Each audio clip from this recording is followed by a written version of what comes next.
Hola, buenas madrugadas. Aquí llegamos, una cita más, una semana más. Ya estamos listos para iniciar nuestro viaje. 4 nuevas horas nos esperan para explorar mundos desconocidos. Eso es que aquí en Radio Nacional de España, no os confundáis, nos gusta. Y para encontrarnos con nuestro primer invitado, a lo mejor hay algún cambio respecto a ese avance que os hemos anunciado. Hay sorpresas esta noche. Nos vamos hasta Barcelona. Es una de las primeras personas que en este país habló de temas misteriosos. Incluso los llegó a llevar al cine. Se trata de Sebastián Darbó. Bona nit, Sebastián, ¿cómo estás? Bona y mágica y misteriosa nit. ¿Cómo estás? Amigos de toda España, de Radio Nacional y sobre todo a ti, Miguel. Buenas noches a todos. Mucha gente se va a sorprender que estés en el programa, ¿eh? Que mucha gente se va a sorprender. Es para mí un orgullo estar en tu programa. Y para mí que no solamente por ser tu programa, sino por ser quien eres, que también eres de los pioneros. Muchas gracias. Han pasado años, ¿eh? Llevamos un montón de años en esta historia. No me digas nada. Empecé en eso a los 16, 18 años y tengo 62 el día 25 de 62. Bien llevados. ¿Y por qué te metiste tú en esto, Sebastián? Mira, es una cosa, me parece una cosa genética. Yo tenía un abuelo que era zaurí, en el sur de Cataluña, en las tierras del Ebro, en la frontera con Aragón, en el sur de Aragón también, y se dedicaba a encontrar vetas de agua, o sea, en ríos subterráneos, con una varita de avellano, y también encontraba vetas de minerales, o sea, de minas, ¿no? Entonces, a mí me sorprendía cómo este hombre, pues con su varita podía encontrar dónde estaba el agua, y según las vueltas que daba la varita, sabía cuántos metros de profundidad. Esto a mí, bueno, me intrigó. Además tenía una abuela que curaba por gracia, parecía un osteópata. La persona que tenía algún problema de huesos, se los ponía en su lugar. O sea, tenía la gracia de colocar bien los nervios, los músculos, los huesos. Y claro, todo eso a mí me intrigaba muchísimo. Y así fue como empezó a germinar mi interés por el misterio.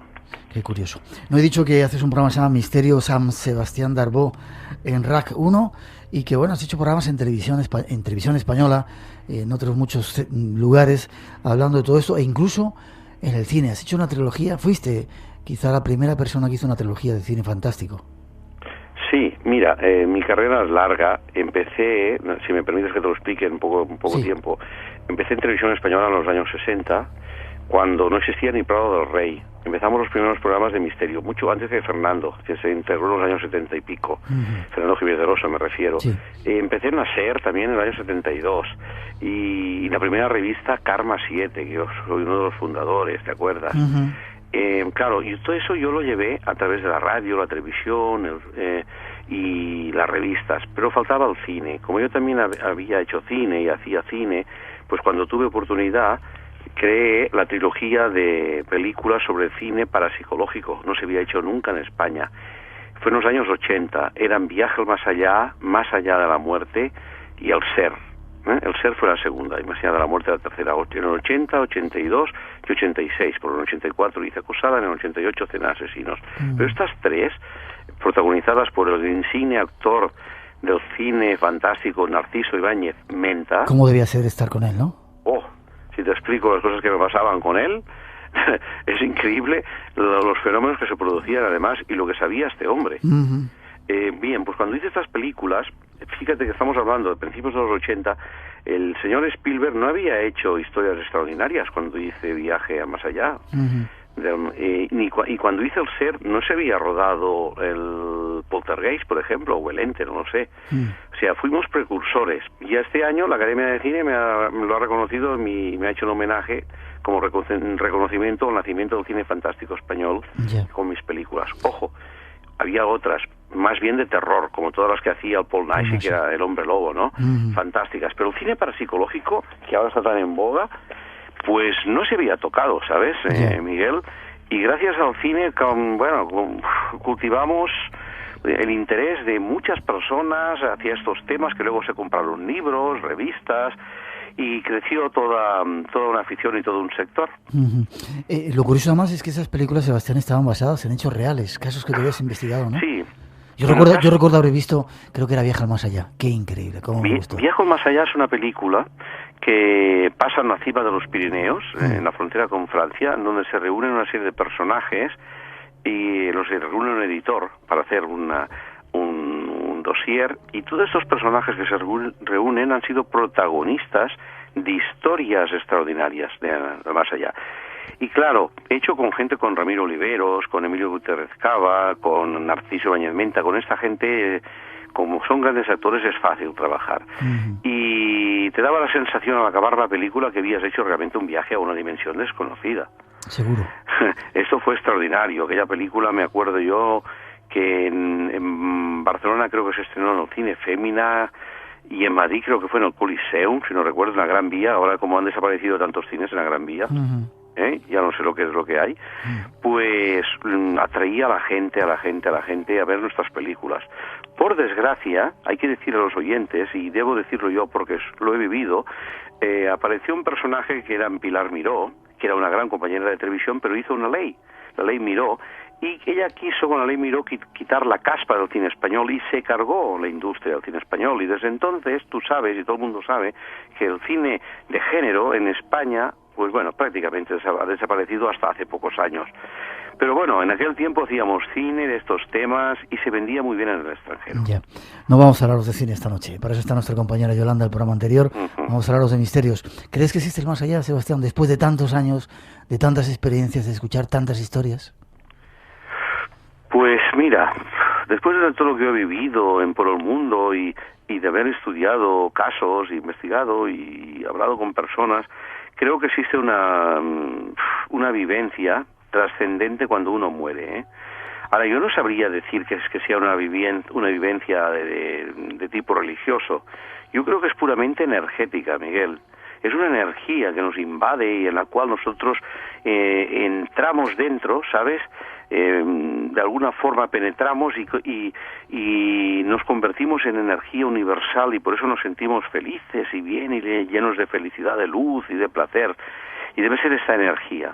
Porque si no, depende de la religión, uno ve a Dios, el otro ve a Buda, el otro ve a Alá, pero en realidad es siempre una misma energía que nos transporta. Ya. Esta noche con Sebastián Darboux vamos a contar historias del más allá. Él fue una de las pocas personas que ha visto rituales de magia negra, de antropofagia y de canibalismo, que nos lo va a contar también. Y no te preguntaba, antes de pasar ya de lleno al tema, ¿qué tal el brazo? Se cayó hace poco, dice, y el otro día, te operaron, ¿no? Sí, el otro día, Miguel, en el Magic Internacional, que se celebró este fin de semana, intenté levitar por unas escaleras. Bajaba por unas escaleras de mármol y levité. Lo que pasa, sabes, que no supe aterrizar bien.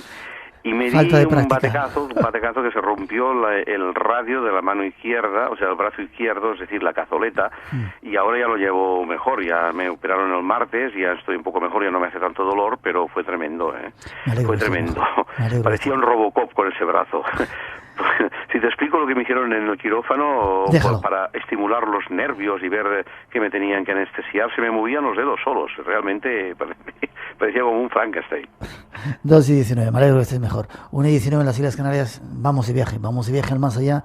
No os perdáis las cosas que nos va a contar este invitado de hoy. Cuando son las 2:22, 1:22 aquí en directo en Radio Nacional de España, con Sebastián Darboux, viajando hacia el mundo del más allá. ¿Has escuchado la introducción, verdad, Sebastián? Sí.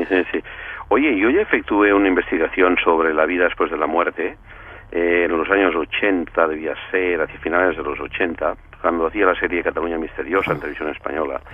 Y una persona recién muerta y enterrada en un nicho, le colocamos una cámara con infrarrojos en la bocana de entrada del nicho, y tengo las fotografías, tengo las imágenes y las mostramos por televisión, y vimos, y está fotografiado, cómo se va desparramando, va saliendo energía, una energía luminosa captada en infrarrojos del nicho. O sea, es una energía que desprende el cuerpo del muerto. Entonces, ¿qué es? ¿El alma? ¿Es humedad? ¿Es la parte somática? ¿Qué es? ¿Es la energía que dice Einstein que se transforma y cae en el suelo, informa una planta, la planta se la come una vaca? En fin, este ciclo energético, pero eso lo llegamos a investigar y lo tenemos documentado. Ya. Curioso. Vamos a hablar de historias, si te parece, de más allá. Yo no sé si fue en tu película que hablaban por primera vez, yo creo, de la chica de la curva. En la película, esa trilogía que hiciste, hablabas de la chica de la curva. Sí. Un caso real. Sí, tienes razón, Miguel. Fue la primera vez que se trató. Sí. La historia real ocurrió era un viajante, no era una mujer. Era un viajante y lo tenemos documentado. Y era un viajante que estaba en donde ocurrió esto, puente, lloviendo una noche, cerca o encima del pueblo de Tordera. Este hombre fue visto en ese momento en medio de la carretera y le subieron en el coche, llevaba un maletín.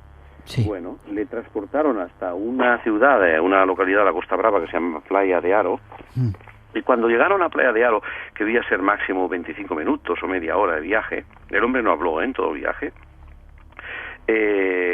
Cuando llegaron allí, en la primera entrada al pueblo había un hotel y allí paró para dejarle. El hombre descendió y entró al hotel. Bueno, lo increíble es que allí había una ambulancia en ese hotel. Cuando el conductor entró dentro del hotel para decirle, oiga, este hombre que acabo de dejar aquí, que llevaba un maletín, dice, no, aquí no ha entrado nadie. Bueno, el hombre, después de mucho discutir, porque la historia era un viajante que le conocían y el que llevaba el coche también, en fin, resultó ser que el personaje que habían cogido en ese puente, en esa curva, estaba muerto en el hotel. Y la ambulancia estaba esperando que llegara el juez para llevárselo. Por lo tanto, cuando se investigó, es muy curioso este caso, cuando se investigó de dónde era el hombre muerto, que había sido encontrado media hora antes, bien, resultó que el hombre había muerto media hora antes, pero en el hotel, y que era del pueblo donde lo habían encontrado. Por lo tanto, hemos de pensar que este hombre debió efectuar una proyección psíquica, lo que llamarían quizá proyección astral, y se fue a despedir de sus familiares y de su pueblo. Y allí fue donde fue visto por la otra persona que lo teletransportó, aunque físicamente nunca se podrá demostrar, porque uno dice que lo transportó, el otro dice que los del hotel dicen que no se movió de allí, que murió en el hospital. Esta primera historia que se sacó, o sea, no fue una mujer, aunque luego es verdad que en Báscara, en otras ciudades ocurrió lo de la chica. Existe testimonios en la Policía Nacional de un caso también ocurrido con la chica, en donde se efectuó la denuncia sobre esa chica aparentemente muerta encontrada en una curva y efectuada en una comisaría de Barcelona. Y eso ocurrió en la Serra de Collserola. Sin embargo, nunca sabremos si esta chica fue en realidad vista o no vista. Pero los que lo vivieron aseguran que sí.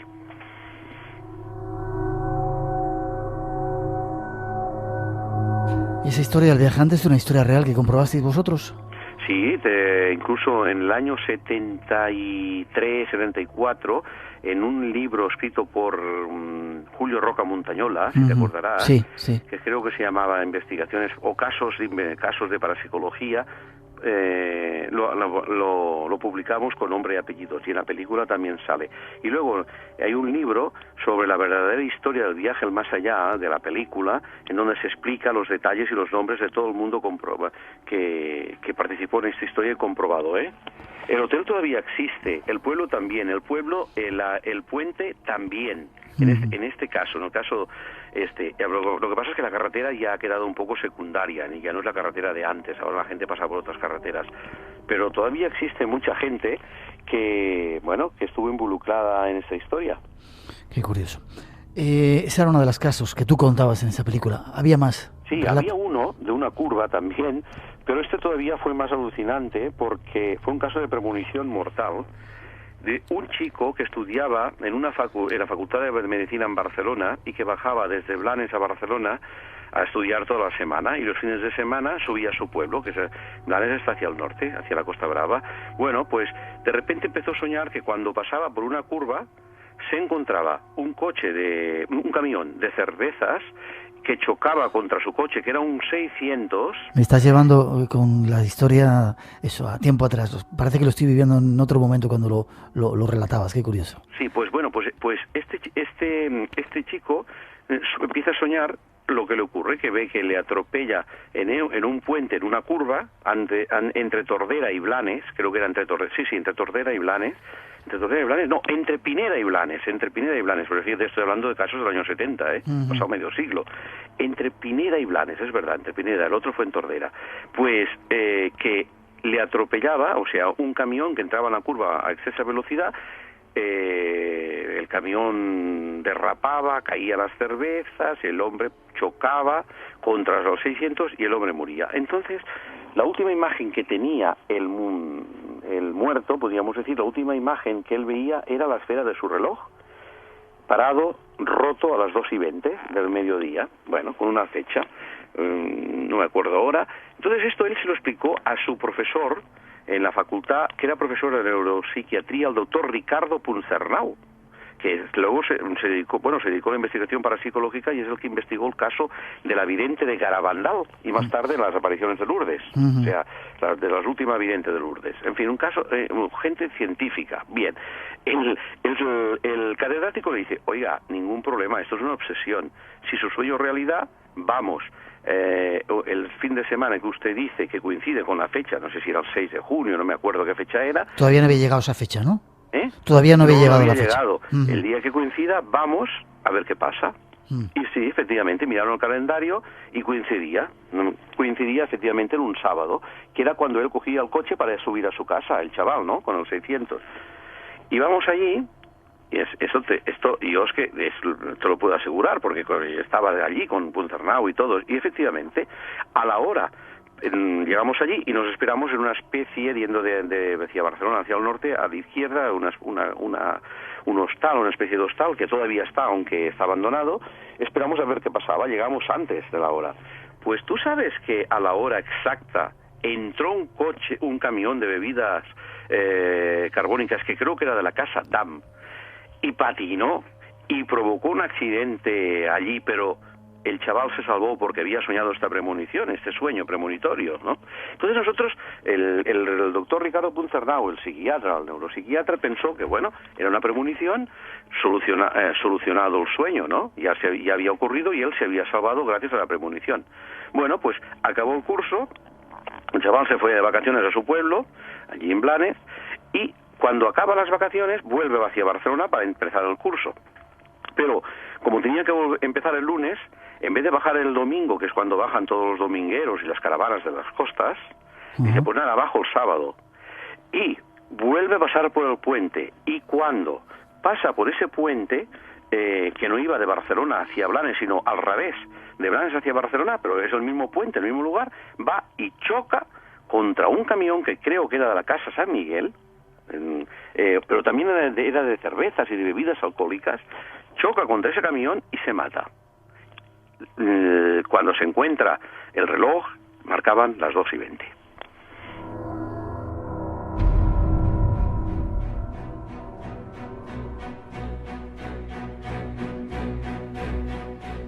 Radio Nacional de España te invita a una experiencia única. Nunca en la historia de la radio se había realizado una experiencia así. Mantente atento a la sintonía del espacio en blanco en Radio Nacional de España. Estamos seguros que tardarás mucho tiempo en olvidarlo.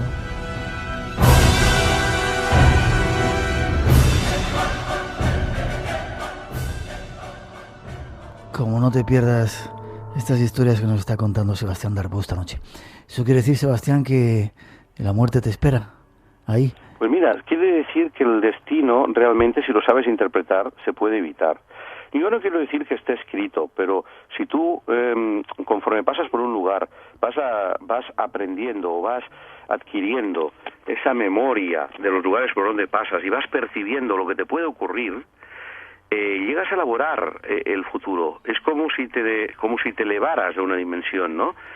Imagínate que todos los oyentes que nos están escuchando estamos siempre dentro de un coche viviendo en tiempo presente y el coche funcionando. Sin embargo, el coche va pasando por la carretera y va dejando atrás el pasado, ver los paisajes del futuro y detrás de la curva, ver los paisajes del presente y detrás de la curva ve el futuro, pero no lo ve porque hay una curva. Entonces, si esta persona tuviera la oportunidad de elevarse, por ejemplo, sobre un puente y pudiera ver lo que hay detrás de la curva, quizá vería el camión que viene en contradirección, o por la izquierda, y se apartaría y evitaría el destino. Esta es la facultad que tienen algunas personas que presienten la muerte. Otras no lo saben interpretar y se matan. Por eso hay estos accidentes. Ya. Curioso. ¿Qué otras experiencias te han llamado la atención en este tiempo que llevas? Bueno, en el caso del viaje al más... Y claro, yo son muchos años, ¿sabes, Miguel? Y me han pasado de todo, pero en el caso ese del viaje al más allá, como hay varios casos que me sorprendió cómo la gente se cumplían esos casos mortales y no se podían evitar. A mí un caso que me sorprendió también fue el del exorcismo de Zaragoza con el padre Francisco de Paula Solá. Cuéntanos. Que exorcizó a una chica de un colegio religioso de Zaragoza, la cual empezó a sentirse poseída por el diablo y acabó en un exorcismo en plena ermita, o como ya queramos llamarle, ¿cómo se llama? La basílica. En la capilla, en la capilla del colegio, en donde la chica, al ser tocada por el agua bendita, ¿no?, y al ser atacada por el ritual del exorcismo, bueno, tuvo un ataque de histeria, que se dio un bote, un brinco, y salió levitando por encima de los bancos de la iglesia, debía haber unos 14 metros, más o menos, o 13 o 11, casi tocando los respaldos de los bancos hasta darse el gran tropezón contra el altar. Y allí continuó girando en el suelo como una peonza, y el exorcista haciéndole el ritual hasta que poco a poco fue decreciendo su estado. En este caso esto era una psicorragia, una descarga de energía, hasta que finalmente se relajó, quedó extendida, y curiosamente todos los estigmas que le había provocado el agua al tocarle la carne, la piel que le quemaba, desaparecieron automáticamente después, lo que demostraba que era un proceso psicosomático. Pero es sorprendente cómo el ser humano es capaz de producir estos fenómenos parabiológicos. ¿Crees en la existencia del diablo, en la existencia del mal? A ver, no creo en el diablo ni creo en Dios, pero sí creo en un poder maligno, porque lo he visto y sé las consecuencias. El poder maligno sí que existe. Tú sabes que el diablo es una personificación del dios Pan, físicamente, el de las bañas, el de los cuernos, pero sí que hay un poder maligno, y tú que has investigado mucho por el Caribe lo sabes, que la gente puede llegarse a hacer daño. O sea, realmente no es que sea un diablo físicamente o morfológicamente un diablo, pero que sí que hay a veces una fuerza maligna, una voluntad de hacer mal. Esto sí que creo, como hay gente que tiene la voluntad de hacer bien. Atento, luego nos va a contar algunos casos que ha vivido Sebastián Darbó en primera persona de magia negra y de canibalismo. ¿Contactos con seres fallecidos? Bueno, a mí me ocurrió, he investigado muchos, pero a mí me ocurrió uno que demuestra que la telepatía existe con las personas allegadas a uno, afectivamente allegadas, ¿no?, con familiares. En primer lugar, os he de decir que el término telepatía, que significa distancia, y patía viene del patos griego, que significa afección, emoción. O sea, la telepatía, para que se produzca, tiene que existir una emoción, entre madre e hijo, marido y mujer. Por eso es imposible que se produzca con el número de la lotería. Por eso nunca lo aciertan, porque no transmite nada. Bien, pues a mí me pasó perfectamente una noche, en las 7 de la mañana, quizá, de noche, invierno, lloviendo, y me despierto en casa, en Barcelona, no sé por qué. Me levanto y me voy a mirar por el balcón, todavía de noche lloviendo, y vivía en un chanfrá, en una esquina, en donde la casa de enfrente la debía tener a unos 100 metros, por lo tanto no lo tenía cerca, más o menos, 75, 80 metros. Miro y veo en el balcón de la casa de enfrente a mi abuela. Mi abuela, que se encontraba en una residencia de monjas en Tortosa, en el sur de Cataluña, muy mayor, y la veo enfrente, en el balcón, que se despide de mí. Yo no me lo puedo creer, me siento en el sofá. Ella no podía estar allí, evidentemente, ¿no? Evidentemente estaba a 180 kilómetros además mi abuela era ciega y sorda, ya era muy mayor. Y la veo en un balcón de un 6º piso o un 5º piso, más o menos, en Barcelona, saludándome, despidiéndose. Bueno, ¿era ella seguro? Bueno, yo te juro que la vi. O sea, la vi por lo que pasó luego.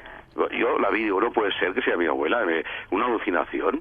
Efectivamente, caigo, me siento sobre el sofá, y pasan 3 segundos y llama al teléfono. Eran las monjas del hospital de Tortosa. Oiga, su abuela acaba de morir. Vamos a ver, ¿qué pasó aquí? Mi abuela ya no tenía hijos, solo tenía su nieto, que eso era yo, y esta persona Más tarde me enteré, cuando estaba muriendo en trance de muerte, dicen las monjas de allí, solo pedía que se lo dijeran a su nieto y se acordaba de su nieto, que era yo. O sea, esta mujer pensó en mí en el momento de morir, mi abuela, y porque yo estaba en aquel momento relajado durmiendo, se produjo una interacción psíquica entre la abuela y el nieto, y yo lo vi. O sea, algo me despertó que mi abuela no lo sabía interpretar hasta que vi la imagen, y cuando vi la imagen seguro que era el momento que ella debía pensar en mí y se moría. Y esto es subjetivo, yo sé que es una alucinación ideoimaginativa, yo soy psicólogo y sé lo que es, pero que el fenómeno depende, en este caso de clarividencia, está claro. Como les ha ocurrido ahora en la guerra de Vietnam y en la guerra de los árabes con los americanos, hay reportados bastantes cientos de casos de padres que en Estados Unidos, o madres, percibían que su hijo había muerto en un combate en Irán, en Irak o en Vietnam, y al día siguiente llegaba el oficial del ejército para comunicarles que su hijo había muerto la noche anterior. Esto se produce, Miguel, muy frecuentemente, y no tiene nada que ver con los llamados videntes que trabajan de 8 a 8 todo el día, no tiene nada que ver, estos son tarotistas, no tiene que ver, pero esto es una evidencia espontánea, ¿sabes? Y es incontrolable, y se produce entre dos seres humanos que tienen unos lazos de unión afectiva. Esto es cierto que existe. Por eso también, cuando efectuamos experiencias en laboratorio, es difícil superar la consistencia superar el índice de azar. Porque producir estos fenómenos con números o con cartas Zener no emite ninguna emotividad. En cambio, entre padres e hijos, madres, padres, abuelos, es muy frecuente que se produzcan de forma espontánea y esporádica estos fenómenos de percepción extrasensorial.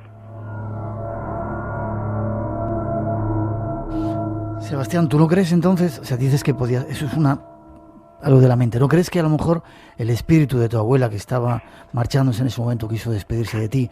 ¿O el espíritu de los hijos de esos americanos que estaban falleciendo, a punto de fallecer, o ya fallecidos en la guerra, querían despedirse de sus padres? ¿No crees que puede ser el espíritu? ¿Crees que es otra cosa? Vamos a ver. Dentro de las ciencias psíquicas, cuando llamamos psiquismo, psiquiatra, psicología, parapsicología, el término psi significa alma. Entonces estamos hablando de lo mismo. El espíritu, bueno, ya sé que los religiosos pueden decir que es otro ente inmaterial, bueno, pues quizás sí, pero en realidad el espíritu está dentro del alma, o sea, está dentro del cerebro, de la mente. Entonces la mente, psi, yo creo que es el alma, lo que los otros llaman el espíritu. Por lo tanto, si no hay mente, una piedra no te puede transmitir nada, Miguel. Yeah. Tiene que ser un ser vivo el que te lo transmita. O lo que sí puedes es que una piedra o un castillo, tú lo sabes bien, o un objeto impregnado por la energía de otra persona, un sensitivo puede percibirla y explicar cosas extraordinarias sobre esa piedra, ¿no? Pero en realidad es siempre el ser humano quien produce el fenómeno. Ya. Tenemos un montón de preguntas de gente ya que nos están que quieren preguntarte cosas, pero antes, 2:42, seguimos. Hay otra introducción que queremos, datos nuevos a aportar en esta conversación que estamos teniendo con Sebastián Darbó. El teléfono sigue en marcha por si queréis participar, 900-137-137, teléfono gratuito, y hay 5 premios. Y espacio en blanco @rtv.es, nuestro email por si queréis intervenir. Más datos que queremos dar. ¿Estás a gusto, Sebastián? Sí. Precisamente la Ouija en los años 70 la investigamos mucho. Por eso. Primero he de decir a los oyentes que yo procedo de la parapsicología seria, ¿no? Del laboratorio. He estudiado en la universidad la parapsicología, tuve ocasión de estudiar con el doctor Enrique Novillo Paulí de Reich University, en cursos universitarios de parapsicología. Entonces, es lógico que las explicaciones que yo dé sean más racionales. No niego, Miguel, el fenómeno, nunca, porque es verdad. Ahora, la explicación a veces no es tan crédula como algunos creen. Es verdad lo que acabáis de decir en vuestro programa, que abre las puertas. Pero abre las puertas de tu propia mente, a tus profundidades del inconsciente, a tus propios infiernos.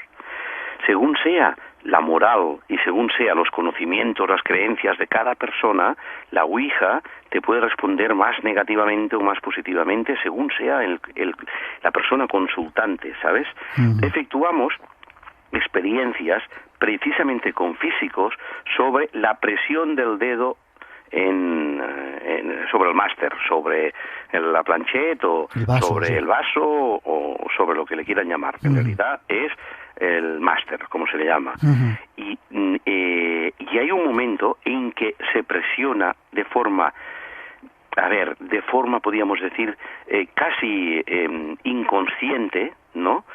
Casi realmente inconsciente, porque no se hace por voluntad, sino a través de un proceso neurofisiológico, que es la teoría de Chabrol, que mueves las terminaciones nerviosas de las yemas de los dedos para que se desplace hacia la derecha o hacia la izquierda.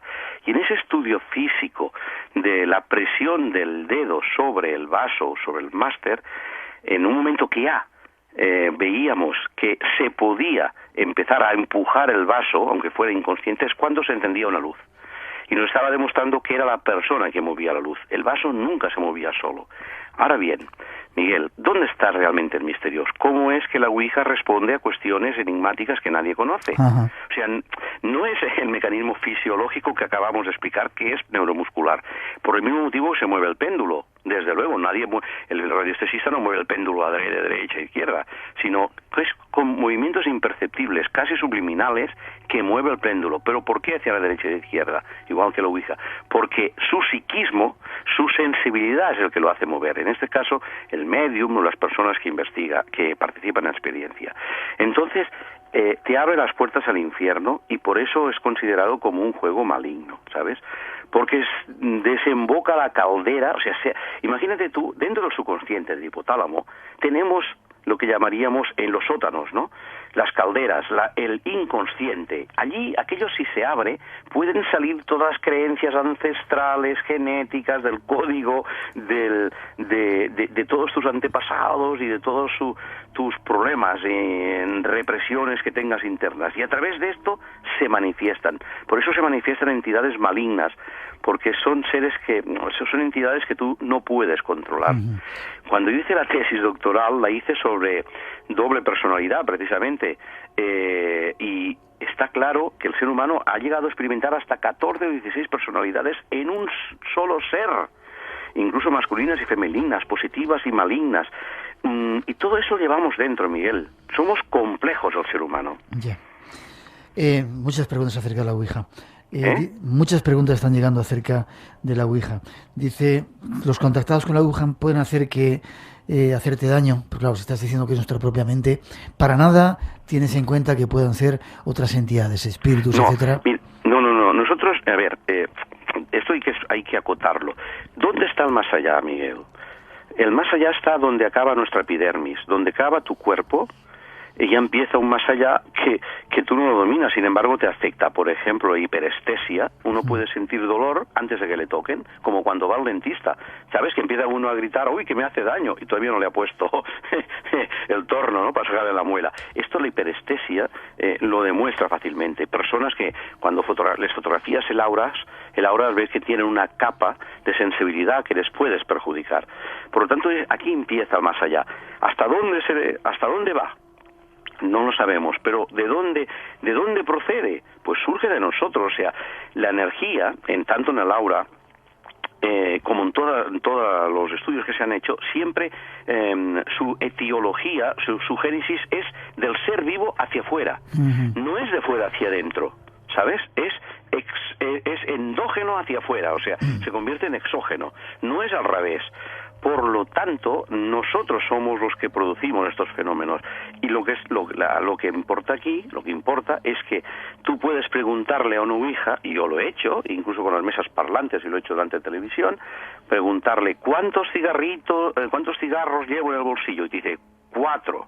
Y va y llevas 4. Entonces, ¿cómo lo sabe este tablero o esa mesa parlante? Pues lo sabe gracias a la persona sensitiva que maneja la experiencia, que maneja la Ouija o que es la sensitiva la que sabe, la que tiene esa percepción, la que conoce esa clarividencia, lo que tú sabes, la que lee a través de tu mente lo que tú ya sabes. Yeah. A veces hay cosas que uno no sabe conscientemente, inconscientemente sí lo sabe. Eso las terapias regresivas han demostrado.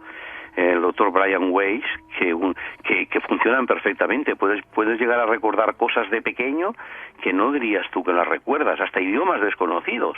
Y uno dice, que es un reencarnado. Pues no, puede ser información subliminal que tú has recibido de pequeño y la guardas y en un momento determinado sale. Yo, si tuviéramos más tiempo, te explicaría historias de gente que ha hablado en chino y que luego le hemos encontrado la explicación. En fin, la mente es tremenda y los poderes de la mente, Miguel, son extraordinarios. Afortunadamente, que poco lo utilizamos. Por eso, Miguel, los fenómenos son paranormales, o sea, paralelos a los normales, no son sobrenaturales, como pretende la Iglesia. Mira, el doctor Andrea Rich, que era catedrático de la Universidad Lateranense del Vaticano, si le llegaste a conocer, que ahora ha muerto, le nombraron para que estudiara los milagros de Fátima y Lourdes. Y él me decía en un congreso, ¿sabes que desde que estamos investigando estos fenómenos no hay milagros? O sea, milagros, ¿qué sería? Que uno le creciera en la pierna, el brazo, la extremidad.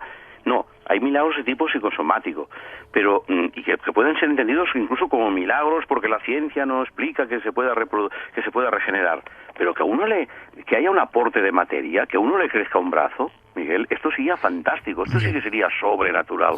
De momento es paranormal. Te veo muy racionalista. ¿Sabes lo que pasa a mí? Sí. Yo llevo muchos años en parapsicología y incluso yo hice el libro La parapsicología en profundidad, en donde organicé, podríamos decir, todos los fenómenos, y que todavía hoy se dan clases siguiendo este libro por la forma que están los fenómenos organizados y es la explicación y la génesis de cada fenómeno. Por lo tanto, mientras estemos en ese campo, es muy difícil, mientras no solucionamos este campo, no tengamos explicaciones en este campo, es muy difícil encontrar explicaciones mucho más allá, porque nos movemos por la teoría de las hipótesis, de la economía de las hipótesis. Es verdad ahora, Miguel, que con la física cuántica, con los fractales, podemos tener ya explicaciones, por ejemplo, a psicofonías, parafonías, psicoimágenes, videoimágenes, que antes no podíamos tener, pero que ahora, gracias a los nuevos conocimientos de la física, empezamos a tener.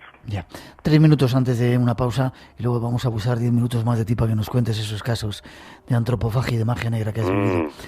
¿Cómo se puede explicar casos, nos dicen, fallecidos? Gente que tú no sabes que ha fallecido y de repente te comunica un mensaje, una llamada de teléfono que incluso a veces se ha dado y te dice una determinada cosa y esa persona sabes tiempo después que ha fallecido.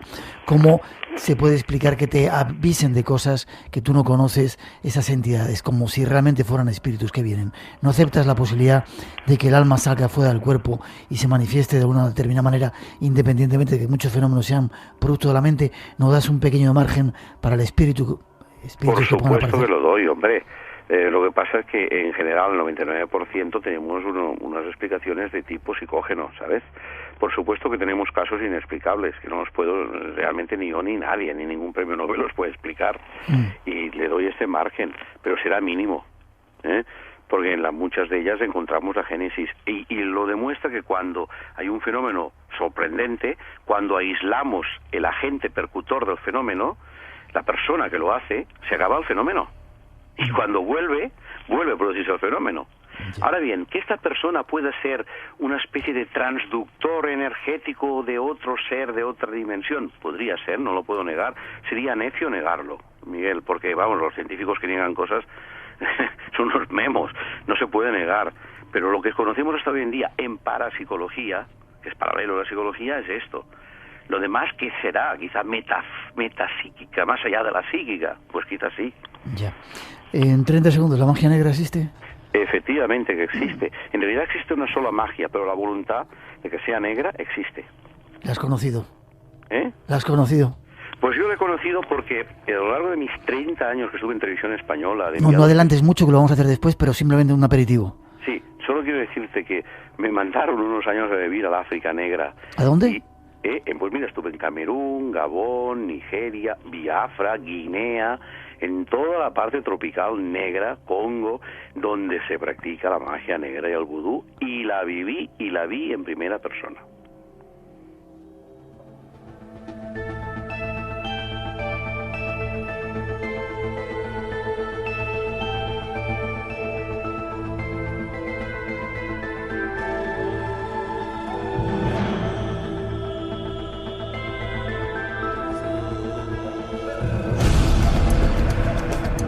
Dos y 57, llegan las noticias, tenemos que hacer una mínima pausa.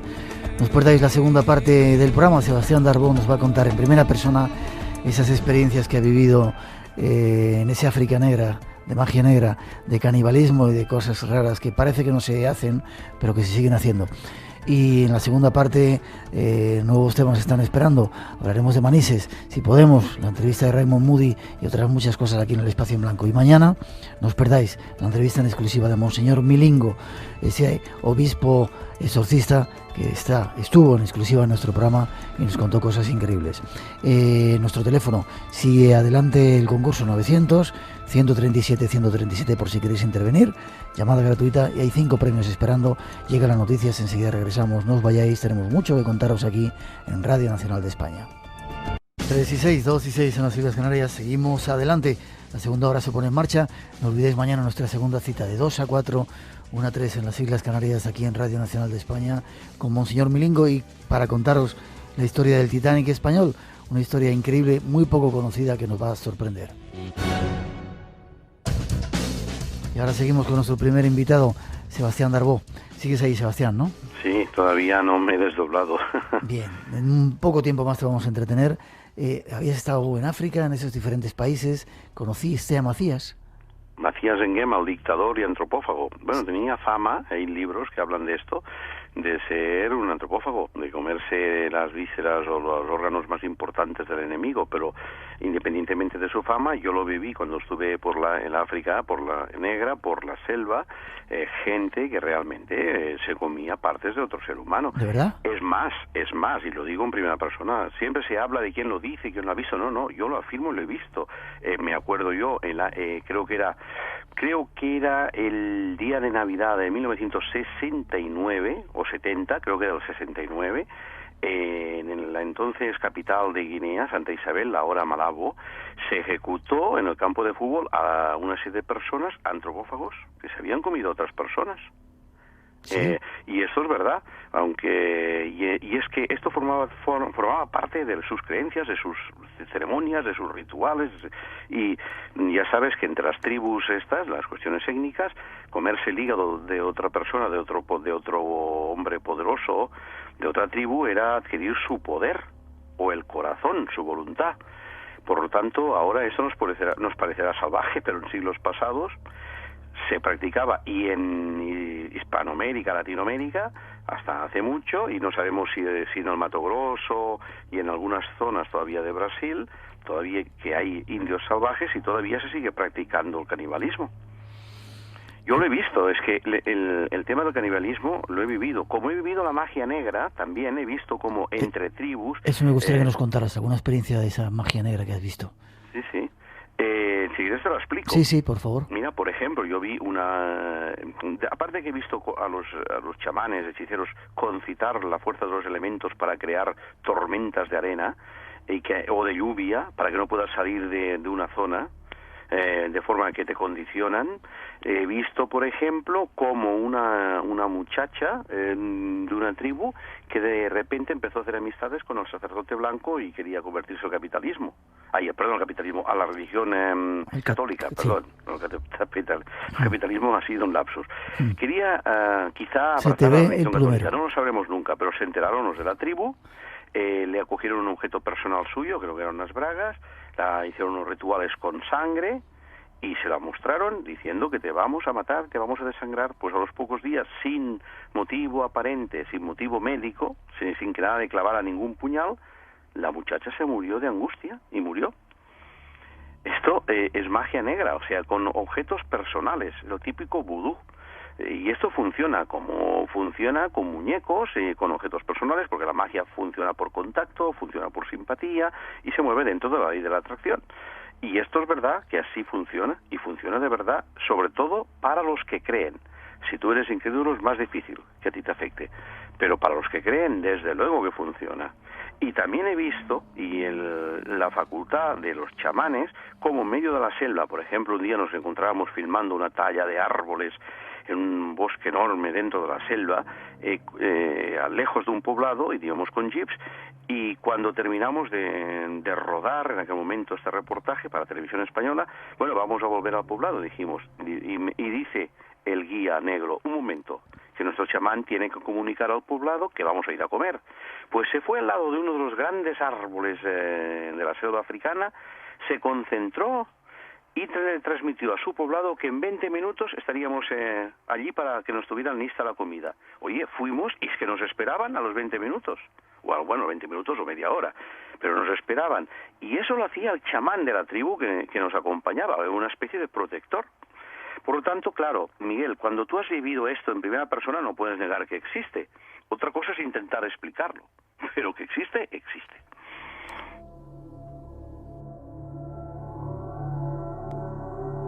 A punto de terminar, Sebastián, ¿qué enseñanzas pueden aportar estos mundos a la gente que de repente ahora se está metiendo y escucha programas y lee las cosas que escribimos o lo que contamos, y lo que ven en televisión? ¿Qué les puede aportar este mundo del más allá y qué precauciones hay que tener?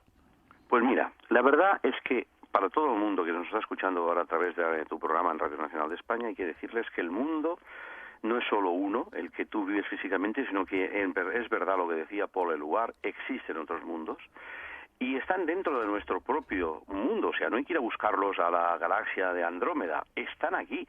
Lo que pasa es que no los conocemos en profundidad y por lo tanto hay que ir ojo a visor y hay que estar a expectativa para estudiar todos los fenómenos, porque todos nos pueden afectar y nos pueden ayudar o nos pueden perjudicar. Solamente hay que conocerlos, como todo, ¿no? Por lo tanto, las cosas no acaban en un simple ser aquí físico que va a trabajar y a comer y a dormir, sino que hay dentro de ti una mente que puedes llamarle espíritu, puedes llamarle alma, puedes llamarle inteligencia superior, puedes llamarle como tú quieras, el alma es el que anima al cuerpo, pero esta es la que nos controla, la que nos domina y la que nos hará ser super seres o superhombres alguna vez. Cuando lo consigamos, entonces conectaremos con el universo. ¿Qué piensas, para terminar, de las profecías estas, el 2012, finales del mundo, etcétera, etcétera? Bueno, tú que conoces también aquella zona, sabes que los mayas eran unos grandes astrónomos y que realmente quedaron unos 4 códices, creo que son, ¿verdad que son 4? Sí. En estas tablillas, estos escritos donde hablaban de ese fin de esa humanidad hacia el 2012, nos están hablando de un cambio de era. Creo que es el 4º cambio de era que ellos ya habían explicado. Por lo tanto, no es que muera el mundo, es que se va a transformar. No es que vayamos a morir, pero que nos vamos a transformar. Y está claro que ya se ha producido el inicio de la transformación. Mira lo mal que vamos, cómo está cambiando todo esto. Y yo creo que sí, que el hombre tendrá que transformarse para mejorar y para poder sobrevivir en este planeta y para no matar a nuestra propia madre tierra. Por último, cuidado con la Ouija, ¿no? Hemos tocado la Ouija y mucha gente nos está preguntando, es un juego peligroso, andar con cuidado, no dejéis que se abran esas puertas, ¿verdad? Es verdad. Hay que ir con cuidado. O sea, parece un juego, ¿verdad? Y incluso se vende en Estados Unidos y en muchos lugares como juego de, ¿cómo llaman? De psicología experimental. O sea, para practicar tu propio mente lo que te puede decir. Incluso para ellos en esas calderas, de esas puertas del inconsciente que te pueden arrojar una información extraordinaria, bestial y a veces puede perjudicar a tu propia personalidad primaria, ¿no? Es peligroso si no lo controlas, ¿eh? Si te lo tomas en serio es peligroso.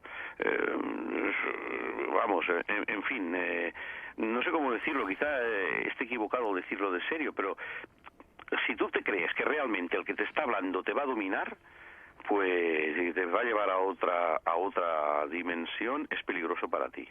¿Sabes? Ahora, como una simple experiencia puede pasar. Como puede pasar la hipnosis o la telepatía o todo esto, puede pasar. Ahora, si te obsesionas, lo que he soñado, mañana ya no me levanto de la cama porque he soñado que me voy a matar al detrás de la curva, lo tienes mal, Miguel. Más vale no obsesionarse.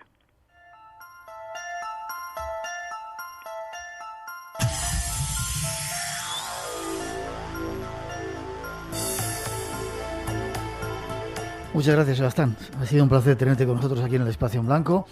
La última vez que nos vimos fue en Egipto, espero que no tardemos tanto tiempo. Hace muchos años, ¿verdad? Sí. Egipto sigue estando allí, la tierra maravillosa de los faraones. Otra civilización enigmática que empezó lo más alto y hasta desaparecer. Qué curioso. Nosotros nos vamos Empezaron haciendo pirámides y luego se entraban debajo de las montañas y al final, a la época de los Ptolomeos, ya no hacían nada. Sí. Nos vamos ahora a final de año para allá. Espero verte. Si hay alguien que quiera conectar contigo, página web o algún lugar donde pueda hacerlo. Yo tengo una página web en que todo el mundo puede visitar, que es muy sencilla, www.darbo, sin apóstrofe, DARBO, www.darbo.org. Repito, www.darbo.org. Allí se conocerán todas mis obras y milagros y podrán escribirme si quieren para consultar lo que deseen. A seguir en la brecha, seguimos en contacto. Un fuerte abrazo, te deseo que te mejores. Nos vemos pronto, ¿vale? Oye, yo de agradecerte en nombre de todos los interesados en estos temas la gran labor que estás haciendo a través de los medios de comunicación desde hace tantos y tantos años. Que sigamos y que nos sigamos viendo. Miguel, que la suerte te acompañe. También para ti todo lo mejor. Un fuerte abrazo. Y sé feliz. Gracias. Buenas noches a todos.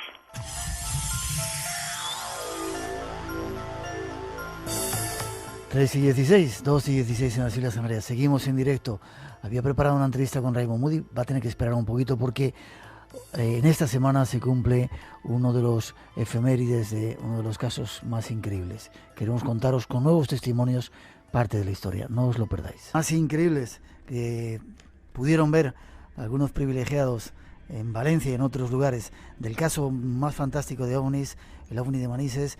Nos vamos a contaros un poco la historia, a relataros alguna secuencia tratando de arrojar luz, como habíamos dicho en esa introducción. Fran Contreras, nuestro compañero, se encarga de ello. Buenas noches, Fran. Buenas noches, Miguel. Buenas noches a toda la familia de Espacio en Te Blanco. cantamos el feliz cumpleaños, cumpleaños feliz, cumpleaños feliz. Lo más bonito de cumplir años hoy es que estoy haciendo lo que más me gusta con amigos, es hacer radio, es divulgar misterio y con buenos amigos como Paz, como tú y como tanta gente que está al otro lado. Bueno, me alegro que cumplas muchos en nuestra compañía con todo lo mejor que te mereces. Saludar a nuestros compañeros de Málaga. Trini, buenas noches. Vamos a hablar de misterios. Manises, 30 años, algo que empezaba con esta historia, un avión, y luego nos cuenta si quieres la historia. Ahí vamos. Venga. El avión es un tráfico y está aproximadamente en nuestra altura. Ahora estamos librando nosotros 250. Este tráfico andará por entre 23 y 26. 297, recibido, gracias. Barcelona, Estado 297. ¿Me confirma el tipo de avión que puede ser este tráfico? Viva 297, ¿me confirma si va en su misma dirección? Afirmativo, lo tenemos cada vez más cerca. Barcelona, Estado 297. Solamente puedo ver dos luces rojas fijas, sin flashing.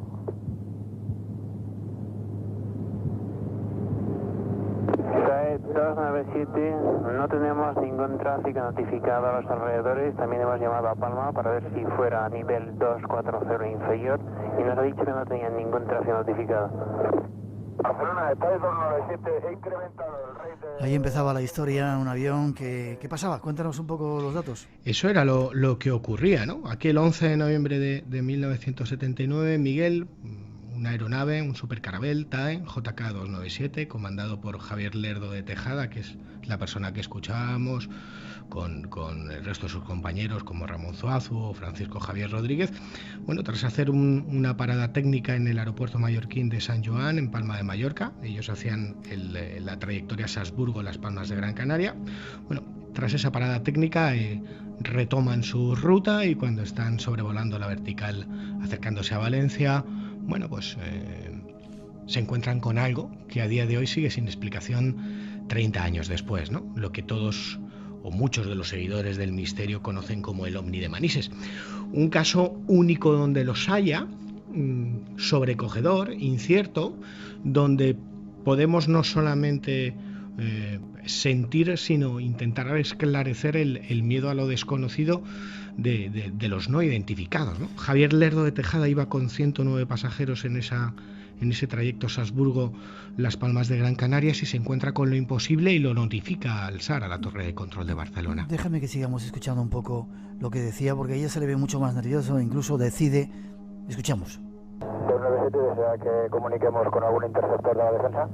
Ahora mismo estoy a 290, mantengo 290, me voy para Valencia, rumbo a Valencia.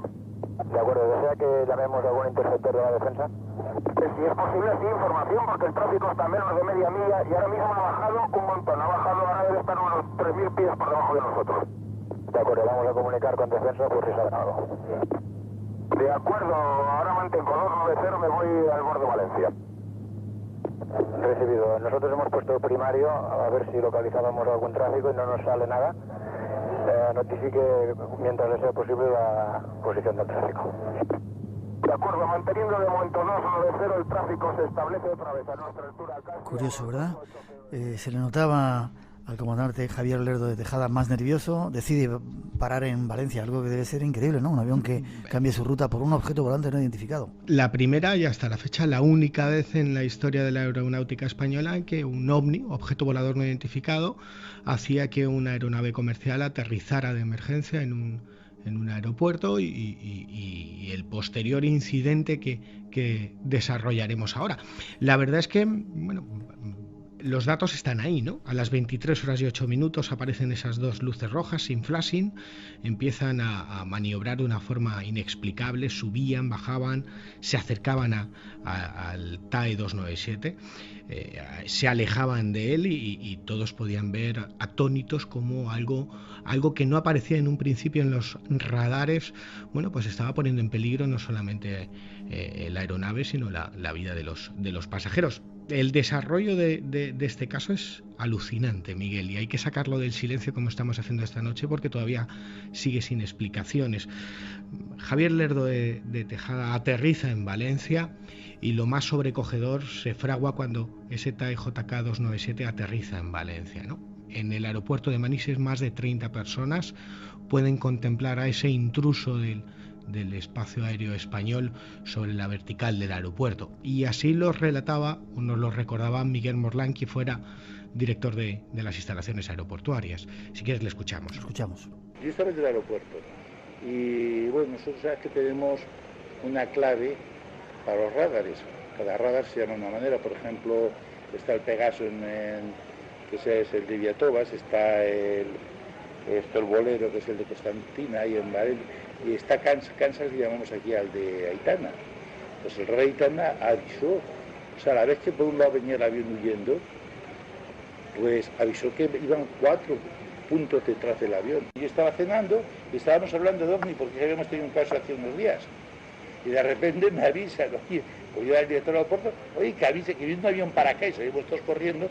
Pues claro, al aterrizar el avión, ya que pusimos en marcha, vino el problema de los pasajeros. Cuando se bajó la tripulación, iban, pero vamos, con las caras descompuestas del piloto, que era Lerdo de Tejada, y la azafata también, y de todo el pasajero era durmiendo, pero yo hablo alemán, y eran austriacos, y hubo 2 chicas que dijeron que sí habían visto las cosas, que iban despiertas y que las vieron.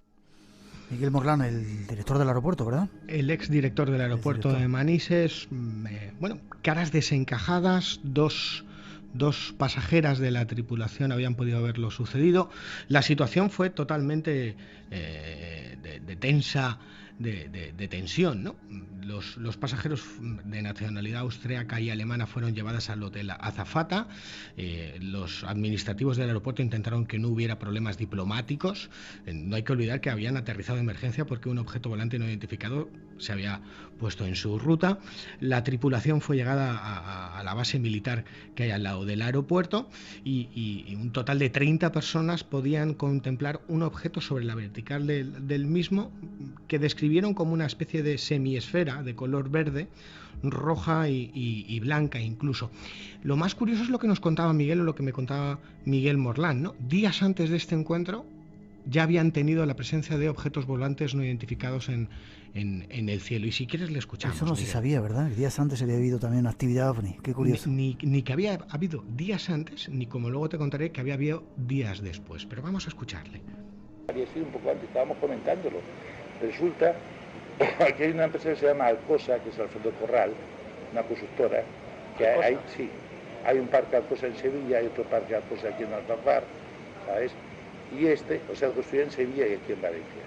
Entonces tenía un avioneta, un bimotor de 4 plazas, y el piloto era Pepe Ferreira, que todavía vive por ahí, por localizar está Pepe Ferreira. Y entonces Pepe Ferreira, al llegar encima de Bailén, unas luces al lado. Y llamó al centro de control de Sevilla, cabreado, diciendo, pero coño, ¿qué estáis haciendo? Que me habéis puesto otro avión a la misma altura. Pues sabes que los aviones pueden ir más a la derecha y a la izquierda, es igual, es en altura como se organizan. Cada 1000 pies es uno, o sea, cada 300 metros, eso es un nivel. Y dice, oye, que me habéis puesto un avión al mismo nivel. Y dice, va a pegar el toquetazo, ¿sabes? Y él estaba asustado porque veía la luz al lado, y entonces nada, inmediatamente dice Sevilla. No, si hay ningún, si en ese punto, en ese momento no hay ningún tráfico, vas tú solo. En esa discusión llaman al centro de control a Bolero, allá a Constantina, y le dice, oiga, lleva usted, le contesta diciendo que llevaba un objeto no identificado volando al lado. Los ovnis empezaban a mostrarse antes del día famoso, ¿verdad? 11 de noviembre ya había habido casos de presencia de no identificados en la zona. Claro, lo más sobrecogedor es lo que se produce nada más pasar o no, nada más tener lugar el aterrizaje del TIE JK297, ¿no? Esto queda en un informe confidencial. Localizado el intruso, se pide la intervención de un caza, de un avión de la defensa, y a las 00:42 minutos de la noche despega desde la base aérea de Los Llanos un Mirage F-1 comandado por el entonces capitán Fernando Cámara, hoy teniente coronel, ubicado en el cuartel general del Ejército del Aire en Moncloa, Madrid, y comienza a buscar a ese intruso. Yo prefiero que le escuchemos a él, ¿no? Vamos con ello.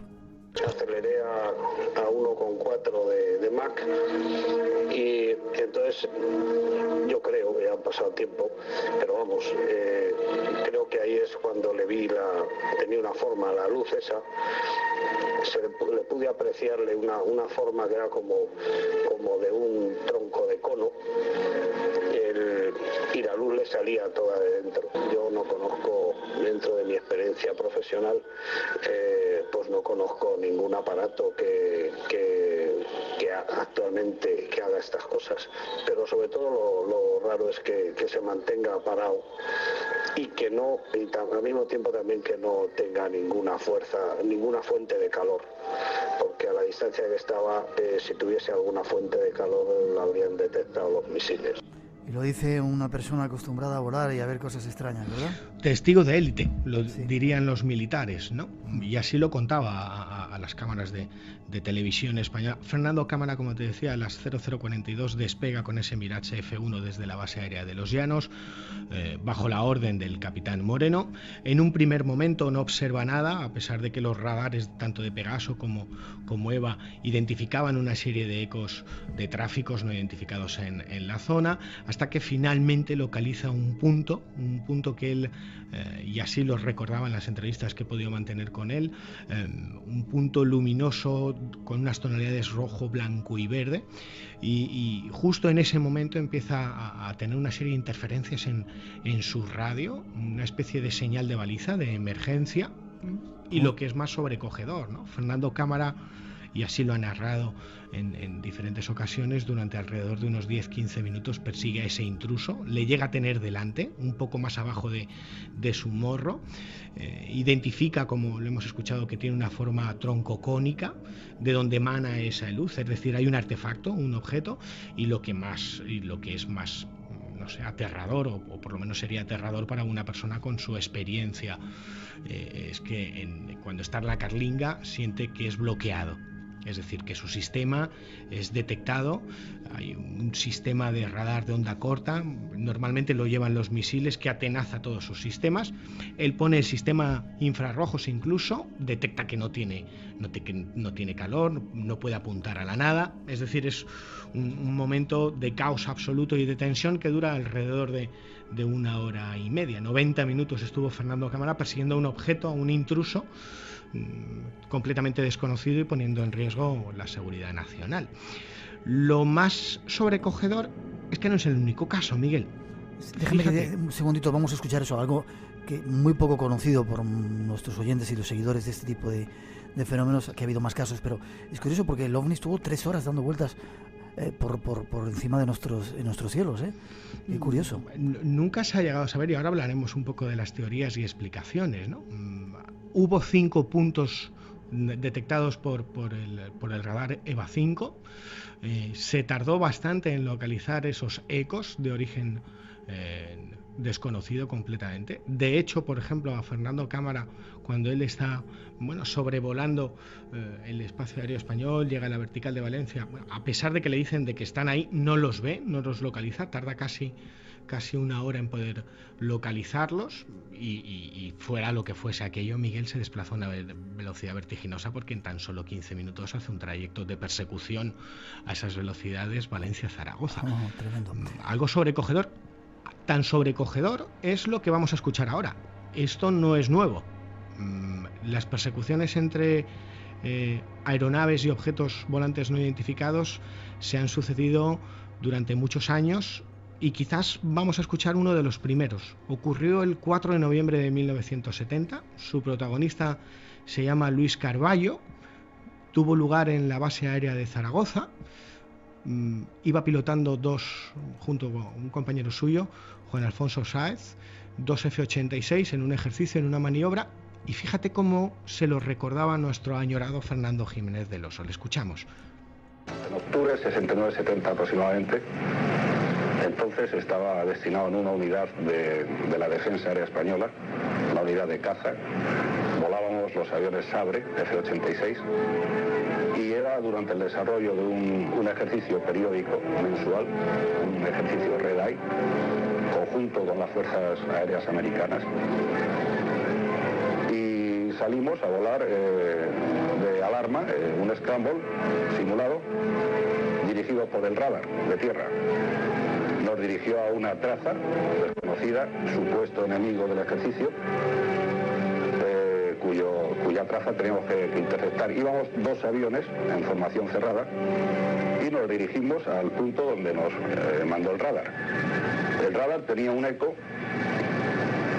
que se le desplazaba a una velocidad y en unas circunstancias no conocidas, o al menos no común. Nosotros no tuvimos contacto inicial visual con el objeto y después de varias interceptaciones frustradas, pues procedíamos a la base sin haber logrado encontrar el avión o el objeto en cuestión. Ya de vuelta a la base, vimos a la posición de nuestras 11 de reloj, vimos un brillo, pensamos que era un avión del ejercicio, del bando supuestamente opuesto, y nos dirigimos hacia él para efectuar un combate simulado. Cuando estuvimos cerca, vimos que el objeto no era un objeto con una forma usual ni conocida de avión, era una especie de huevo metálico vertical, y nos sorprendimos, pero fuimos hacia él. Entonces nos sorprendió el que por mucho que subíamos y que mirábamos hacia él, jamás le pudimos dar el morro. La proa de nuestros aviones nunca le pudo enfilar. No llevábamos ni cámara ni armamento, era un ejercicio simulado. Pero, para mayor sorpresa nuestra, no solo nos overchutó en idioma aeronáutico, sino que se situó exactamente en mi cola. Yo era el segundo avión. Y se nos pegó en la cola. Lo veíamos perfectamente. No sabíamos qué hacer, se lo dijimos al radar, lo tenían detectado dos estaciones de tierra del radar de la defensa, y entonces, después de un tiempo, teníamos ya problemas de combustible y nos recuperábamos en nuestra base de Zaragoza. Curioso, no era la primera vez, ¿eh? Sí, y estamos hablando de quizás una de las primeras persecuciones, cazas ovnis. Y, bueno, Miguel Morland, 24 horas después, era entrevistado por el coronel jefe de la base aérea, así como 2 días después por el general jefe de la tercera región aérea. Desde 1968 todo aquello relacionado con los ovnis era materia reservada, Miguel, y se había emprendido la investigación oficial, ¿no? A pesar de los grandes titulares que hubo en la prensa pidiendo explicaciones, no hubo ni un solo comentario, ni una sola nota al respecto de qué es lo que había hecho aterrizar a ese TAE JK297 en el aeropuerto de Manises, hasta el punto de que un año más tarde, y ante el silencio oficial gubernativo institucional, bueno, acaeció lo que es la primera pregunta sobre el tema OVNI en nuestro país. El 26... Tremendo tuvo que ser para que llegara hasta el Parlamento, ¿verdad? El 26 de septiembre de 1980 se elevan las primeras preguntas interparlamentarias al Congreso de los Diputados. Ha habido 3 en total, a lo largo de estos años. Pues esta es la primera, sobre el fenómeno ovni en nuestro país, por parte del diputado socialista Fernando Mújica, hoy defensor del menor, al entonces gobierno de UCD, que fueron publicadas en el Boletín Oficial del Estado el 14 de octubre del 80, y las 3 preguntas eran sencillas. ¿Qué clase de aparato o aparatos provocó el desvío de un avión supercarabel de la compañía TAE en la noche del 11 de noviembre de 1979? ¿Por qué 3 tráficos desconocidos permanecieron durante más de 4 horas sobre el espacio aéreo español? Lo que comentabas antes. ¿Qué clase de aparatos obligaron al despegue en alerta de un Mirage F1 de la base aérea de Los Llanos? Bueno, a día de hoy, 3 décadas después, el silencio sigue siendo la respuesta. Y así lo contaba Fernando Mújica en el telediario de Televisión Española. Vamos a escucharle. La respuesta del gobierno es una respuesta, diríamos, convencional, como la de otros gobiernos, otros países que se han visto sometidos al mismo control parlamentario. Continuamos investigando, no podemos dar ninguna información, proseguimos estudiando el fenómeno. Qué curioso, defensor del pueblo es Mújica. Sí, hablábamos, fíjate, que había habido en los días previos al incidente de Manises casos ovni, ¿no? Lo más sobrecogedor es que 6 días después, el 17 de noviembre, un compañero de Fernando Cámara de promoción sale igualmente de la base aérea de Los Llanos ante una notificación de Scramble y vive algo tremendamente sobrecogedor, y es el encuentro con otro objeto volante no identificado. El piloto vive las mismas experiencias o parecidas a Lerdo de Tejada. Primero una interferencia, igual que Fernando Cámara, primero una interferencia. Aquel objeto le hace una pasada que lo deja tiritando, permíteme que hable así. Incluso, según el informe oficial hoy desclasificado, chamusca los remaches de la aeronave. En ese momento decide desconectar la radio porque por esas interferencias, y con la radio desconectada, y esto no es algo que te cuente yo, sino que está ahí en los informes desclasificados por el Ejército del Aire, escucha las voces de unos niños que dicen: hola, ¿cómo estás? Esto es tremendo, ¿eh? Hola, ¿cómo estás? Nunca se supo realmente qué pasó. Lo que sí que se supo es que cuando descendió el piloto tuvo que ser ingresado en un centro psicológico durante varios días, y luego se hizo el pertinente informe. Increíble. A punto de terminar, están ahí. Sí. Es curioso porque algunos que criticaban este caso decían que si eran la flota americana que estaba, chimeneas de escombreras en Murcia. Explicaciones ha habido de todo tipo y para todos los gustos, ¿no? La primera fue la de un prototipo militar. Y te puedo decir que ningún avión de la Sexta Flota ni ningún navío de la US Navy se encontraba en la zona del incidente cuando tuvo lugar el caso, y no es algo que diga yo, sino que lo explicó el máximo responsable de la USAF a los medios de comunicación en aquella época, ya que se relacionó porque la Sexta Flota estuvo en los días previos haciendo maniobras en el Mediterráneo. Hubo incluso quien afirmó que el no identificado fue producto de la confusión visual con las luces de las torres de combustión de la refinería de Escombreras, algo completamente ilógico, sobre todo con el testimonio de Fernando Cámara, porque ellos que trabajan y que aprenden en la Academia de San Javier están acostumbrados a ver esos reflejos, y sobre todo por la detección del radar. Lo único cierto es que el misterio sigue ahí, que toda la información que fue desclasificada, 142 folios en 1994, permanecen con una conclusión por parte del juez informador desconcertante, ¿no? Origen desconocido. Yo me haría una pregunta, o haría varias preguntas 3 décadas después, ¿no? ¿Por qué en la información desclasificada del caso falta el informe del director del aeropuerto de Manises, al que hemos escuchado, Miguel Morlán, así como el del piloto militar que persiguió el OVNI, Fernando Cámara? Tú quieres saber mucho. ¿Por qué ni la interpelación parlamentaria que suscitó el caso en 1980, ni la desclasificación del incidente en 1994 han aclarado qué clase de objeto obligó a tomar tierra un avión con pasajeros y a ser perseguido por un caza? Y sobre todo me hago interrogantes reflexivos. Quizás porque casos como el de Manises avalan la existencia de objetos de naturaleza desconocida violando nuestro espacio aéreo español, de naturaleza quizás extraterrestre? Fran, seguimos adelante. Felicidades, feliz cumpleaños. Nos vemos prontito, seguiremos investigando este y otros casos. Buenas noches. Fuerte abrazo. Saludos a Trini Borrás, gracias por vuestro trabajo ahí en Málaga. Nos vemos pronto.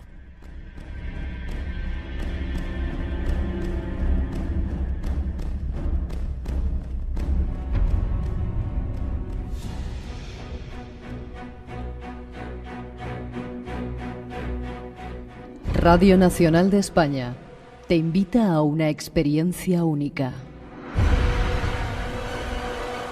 Nunca en la historia de la radio se había realizado una experiencia así. Mantente atento a la sintonía del espacio en blanco en Radio Nacional de España. Estamos seguros que tardarás mucho tiempo en olvidarlo.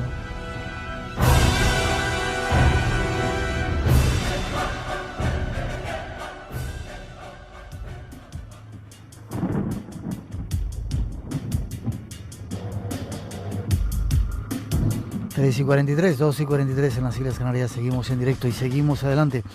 En esta época, nueva época del espacio en blanco, queremos sobre todo dar respuestas. Muchos de nuestros oyentes nos habían pedido que habláramos de este caso de Manises, no conocían toda la secuencia completa, así que aprovechando que se cumplían 30 años en esta semana, os hemos traído todos los datos para completar esa información, todo lo que había disponible. El fenómeno sigue siendo un misterio, el caso sigue siendo un misterio sin resolver, uno de los mayores de la historia. Y ahora seguimos adelante. 900-137-137 es nuestro teléfono por si queréis seguir participando. Os queda muy poco tiempo de programa para tratar de conseguir un premio. No olvidéis la cita de mañana, hay premios especiales. Y queremos, con Vicente Casaña, buscar la suerte. Una sección que teníamos para daros claves, es lo que vamos a escuchar los próximos minutos.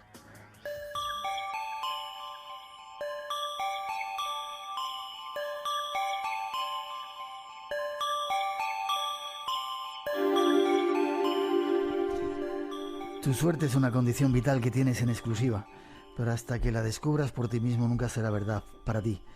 Por eso mismo es importante que despliegues tus alas, que programes tu suerte y que emprendas el gran vuelo de tu vida. ¿A qué esperas? Eso dice Vicente Casaña en ese libro que nos está sirviendo un poco, Tu suerte, el secreto para conseguirla, editado por Espasa, que nos está sirviendo como guía para una sección que queremos hacer lo más práctica posible con él. Buenas noches, Vicente Casaña. Qué bonito. Buenas noches, Miguel. Muchas gracias. Y qué chulo es la cantidad de gente que nos está diciendo cosas acerca de lo positivo que le está haciendo. Sí. Un libro precioso en cuanto a la edición y con un montón de claves. Nosotros no estamos muy de acuerdo con eso de la nueva era, todo tan bonito, todo tan así, pero aquí hay que currárselo un poco y eso nos gusta. Capítulo, ¿pero cuál? 4 hoy. 3, ¿sí? Atracción para ir dando esas claves. Sí, pero ¿ibas a decir? Sí, que es cierto que hay que currárselo un poco. No queda más remedio. Ojalá nos regalaran más cosas, ¿no? O no sé si sería bueno o malo, pero lo que hay es lo que hay. Un poco bastante, hay que currárselo. Hemos estado viendo hasta ahora una serie de leyes que servían un poco para esa felicidad, que como base, Vicente, está para todo el mundo. Sí. La tenemos ahí, y el que no es feliz es porque no quiere, porque es tonto, porque se lo monta mal. ¿Por qué? Porque hay mucha gente infeliz y pasamos muchas épocas de infelicidad. Bueno, pues es muy curioso, pero y es sorprendente, Miguel, la cantidad de gente que no sabe que a ser feliz también se aprende, que a tener suerte también se aprende. Es una cuestión cultural en gran parte. Este libro nos enseña a ser felices y a tener suerte, pues eso es lo que pretendemos, ¿no? Entonces, primero que nada, la gente tiene que saber que a tener suerte se puede aprender, y ese sería el primer resorte. Entonces puedo cambiar mi suerte. Sí, podemos, ¿no? Porque aunque nazcamos determinados en parte por la genética, por los astros, por todo lo que quieras, con esa otra parte que nos queda de libre albedrío es lo que tenemos que luchar, y eso tiene mucho que ver con la educación y con la cultura. Cuando tenemos acceso a esos conocimientos y cuando con nuestra voluntad somos capaces de enderezarlos por el camino correcto, entonces se pueden obrar auténticos milagros. Y la atracción, efectivamente, como tú bien citas, es una parte fundamental de ello. No puedes pensar únicamente que algo bueno te vendrá o que vas a cambiar tu suerte y quedarte de brazos cruzados. Tú tienes que hacer algo para atraer esa suerte. Y lo primero que tienes que hacer... Espera, no te lances. Todo esto deberían enseñárselo a nuestros niños en las escuelas, ¿verdad? Deberían habernoslo enseñado nosotros también. Ojalá. ¿Cuántas cosas equivocadas nos han hecho aprender? O bueno, ¿cuántas cosas equivocadas hemos aprendido? No sé si nos lo han hecho aprender. Que este es un valle de lágrimas, que aquí venimos a sufrir, a estar eso sí. y más. Y sin embargo parece que puede ser todo lo contrario si queremos, ¿verdad? Todo lo contrario, claro. Es que tenemos una educación que nos han enseñado efectivamente a sufrir. Es curiosísimo, pero la mayor parte de tratados médicos, de psicología y tal, hasta hace bien poco, porque felizmente está cambiando la cosa, pero la mayor parte eran sobre el sufrimiento, sobre el dolor, sobre la muerte, sobre la tortura. En cambio, qué pocos tratados sobre la felicidad, sobre el bienestar, sobre el placer, que es importantísimo recuperarlo. Pues parece que todo eso se ha pecado en esta cultura, ¿no? Uh-huh. Bueno, pues vamos a intentar recuperar ese tiempo y tratar de llegar a esa felicidad que nos corresponde a todos. Una de esas leyes, la tercera, sería la atracción, estabas diciendo. ¿Qué es eso de la atracción? Sí.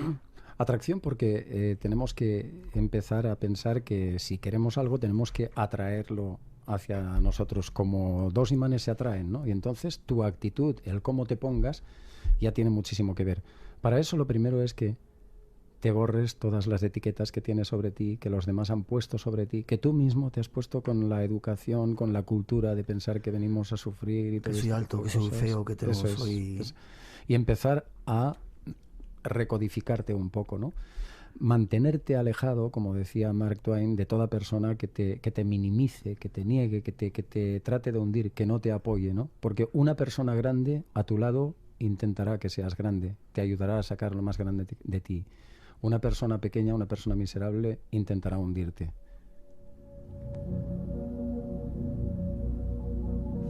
Eso está muy bien. Hay veces que vas por la calle y escuchas conversaciones entre parejas y es increíble cómo se tratan o de qué manera, ¿verdad? Es cierto. Y cómo están dispuestos a dejarse tratar, ¿no? Pero porque hay gente que tiene esa necesidad de ser tratado así, porque lo han educado así, porque cree que eso es lo normal o eso es lo que tiene que tener en la vida. Se predispone muchísimo. Hay mucha gente que cae en relaciones equivocadas y en estas relaciones de proyección de las que hablan los psicólogos, muchas veces esperas de la otra persona que saque cosas que en verdad tú tienes, pero que no has tenido el valor de sacar o de descubrir, para bien o para mal en algún sentido. Y eso verdaderamente es muy problemático.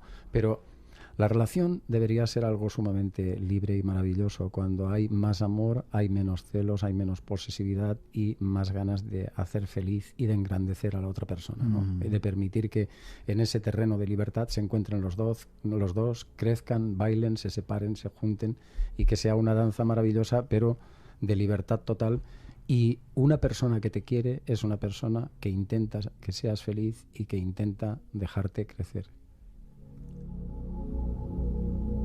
Esto cada día está siendo más profundo, ¿eh?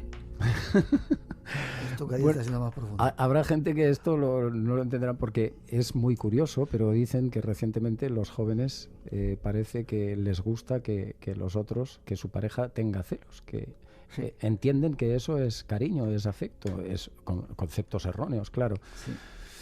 Bueno, saber lo que queremos. ¿Cómo sabemos lo que queremos? Hay gente que ni siquiera lo sabe. Ese es el principal problema.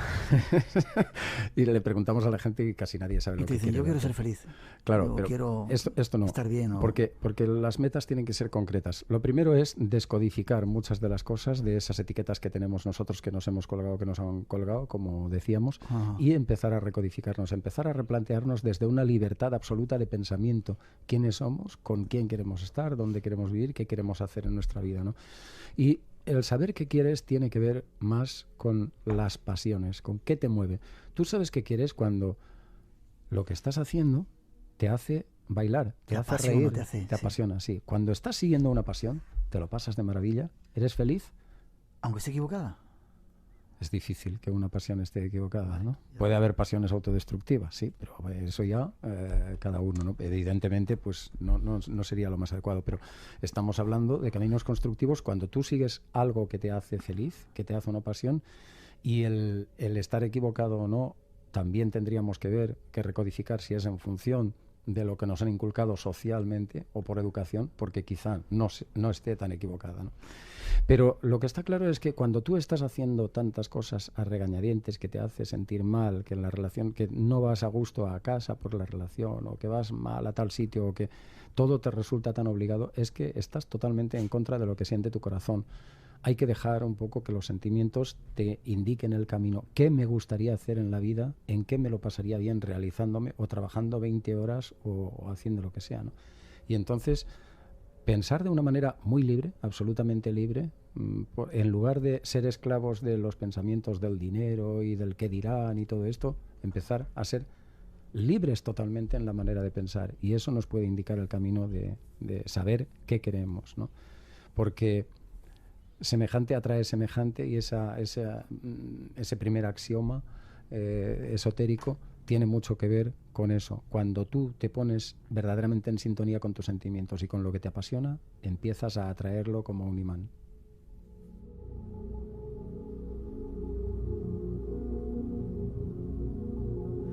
En tu libro dices, clarifica y concreta tus mensajes, y después... Sí, es que tiene mucho que ver con lo que tú decías también, Miguel, que la gente dice, yo quiero ser feliz, pero eso no es decir nada. Igual que si dices, no, es que yo quiero ser rico, no estás diciendo nada. Tienes que decir cuánto quieres ganar al mes. Claro, concretarlo. Concretarlo. Vale. Da igual que sean 1.000 euros, que 10.000 euros, que 1.000.000 de euros, pero tienes que concretarlo. Y una vez lo has concretado, pensar qué estás dispuesto a hacer para conseguir eso. Que sea legítimo, que sea de buen rollo. No voy a robar, ¿no? Por supuesto, ¿no? Pero entonces, si tú estás con una mente muy estructurada, concretas exactamente el mensaje y estás dispuesto a luchar exactamente por lo que quieres, entonces te vas acercando. Pero si tú no concretas y dices que quieres ser feliz o quieres ser rico, nunca llegarás ni a ser feliz ni a ser rico. Yeah. Porque no estás concretando. Y no solamente hay que concretar, tienes que concretar y después decir a qué estoy dispuesto, cuánto tiempo estoy dispuesto a trabajar o en qué estoy dispuesto a trabajar o a sacrificar o qué me dejo de mis horarios para dedicar los horarios a lo que tendría que hacer de otra manera, y todo eso reestructurar la vida. Pero hay mucha gente que lo ha conseguido con una férrea voluntad y clarificando exactamente lo que quiere. Intención y compromiso. Comprometerte a esas cosas una vez que luego has... Sí, efectivamente, ¿no? Porque esta es cuando te comprometes verdaderamente a dar lo mejor de ti mismo, es cuando tu suerte empieza a sonreír, no antes, ¿no? Hay gente que espera que haya una guía o una luz o que alguien le muestre el sendero o el camino, y así no se llega a ningún sitio. Tú comprométete, ten la firme intención de llegar donde quieres llegar, con esa clarificación y esa concreción que te has marcado antes, y entonces el destino te irá guiando. Curioso. Terminando, para traer tu suerte tienes que reinventarte a ti mismo, emprende el vuelo.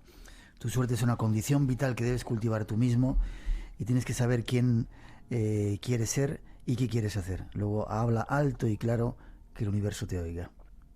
Qué curioso. Si realmente lo deseas, te convertirás en un imán de tu suerte, y tu capacidad de atraer las cosas buenas hacia ti no parará de crecer. Y lo curioso es que, aunque parezca difícil, no presentado como lo hacen, decíamos antes, lo de la New Age, que todo cambia, todo es bonito, cuando realmente pones esos pasos, esas mínimas premisas y te comprometes y trabajas, realmente funciona, ¿verdad? Empieza a funcionar muy pronto, además. Es que incluso te cambia las sensaciones, como el cuerpo, ¿no? Que es sumamente agradecido. Tú trabajas el cuerpo físicamente, trabajas algún tipo de ejercicio y el cuerpo empieza a responderte, y eso te genera una autoestima, una confianza. Y es cierto, esta preparación mental, espiritual, empieza a notarse muy pronto, porque el universo va de buen rollito con nosotros y nos escucha.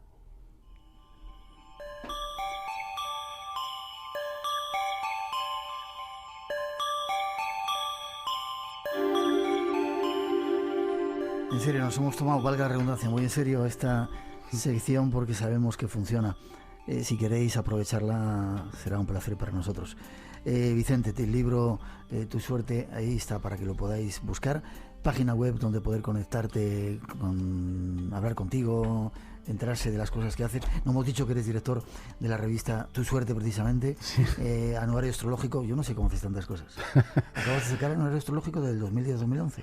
Sí, el anuario astrológico, felizmente ya vamos por la edición casi 20 años sacando este anuario, que es un bestseller en toda América y en España, y está, como ves, precioso, es una auténtica obra de arte, ¿no? Y lo más bonito es la cantidad de gente que nos escribe de todos los países diciendo que el anuario astrológico se convierte en una guía de su vida, que lo tienen en la mesilla de noche, que lo tienen en la mesa del despacho, que se guían muchísimo por él, ¿no? Chulo. Y sí, pueden acceder a él y conocerlo un poco más. Bueno, el anuario ya está en los kioscos, pero si quieren contactarnos y contarnos cosas de Tu Suerte, el libro, de sus experiencias, pues que entren en la web www.buenosaugurios.com o en www.casaña.com. Ahí están los datos. Y Vicente volverá al programa, si queréis algo para él, ya sabéis también que podéis comunicaros por las vías normales del programa en una semana, o vete a saber cuando los dioses, mejor dicho, los astros quieran, por aquí aparecerá para contarnos cosas, pero seguro que aparece. Gracias, un placer. Muchas gracias a ti, Miguel. Un fuerte